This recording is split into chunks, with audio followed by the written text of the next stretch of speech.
here's my post-race debrief.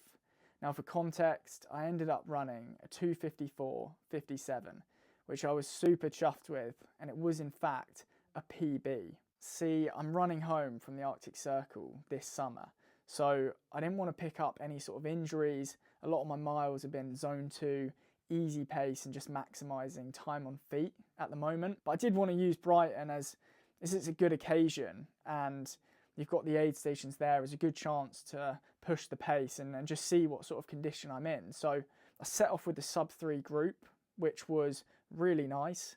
We kind of logged some just early monotonous miles, sheltered from the wind in a peloton sort of formation. But quite quickly, around mile 4, I think it was partly the occasion, the crowds, and just in sort of all sporting endeavours, it's quite easy to let your ego get the better of you. I decided I want to push the pace a bit further than this and just see how quick I can run this marathon. So around mile 4-5, I started going at a bit of an increased pace to the sub 3 group and started running just sort of with single people and small groups, which was tough with the wind along the seafront and different areas of the race where you are more exposed to it. But it felt good. I was just sort of increasing the pace throughout the run, which is quite rare for when I run normally. It's normally go out way too quick, struggle and just crash out for the second half. So it was a very satisfying race. I think it was reassuring to the condition that I am in ahead of a crazy challenge this summer, and also just a strategy of good fueling and sort of pre-race day routine, you could say. Pizza the night before, and then on the day, Morton gels, 3 of the unflavoured ones and 2 of the caffeinated ones. That was first time trying the caffeinated gels, but maybe that's what I needed, maybe that's what worked.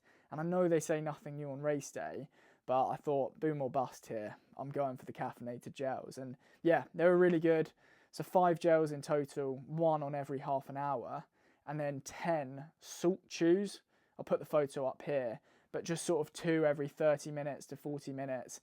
I managed to stay pretty cramp free and finished quite strong. I think my final mile was actually my strongest mile. I may be lying there, but I'm not sure. I drank from every water station and electrolyte station, made sure to stay on top of that, even if it meant slowing down the pace for a good sort of 30 seconds around that water station, just to sort of throw water all over me, but try and get some of it sort of down and into the muscles. So I was happy with how I hydrated, how I fueled.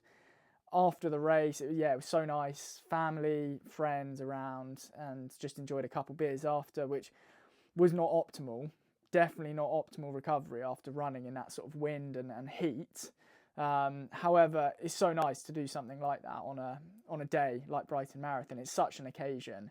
I'd really recommend getting signed up for next year. And then back in the office yesterday, legs tired, tight, but you know what? Yeah, great feeling to have PR'd, injury free, so Europe is looking good this summer. And yeah, I slept for about 13 hours last night. I seriously needed that. I was struggling.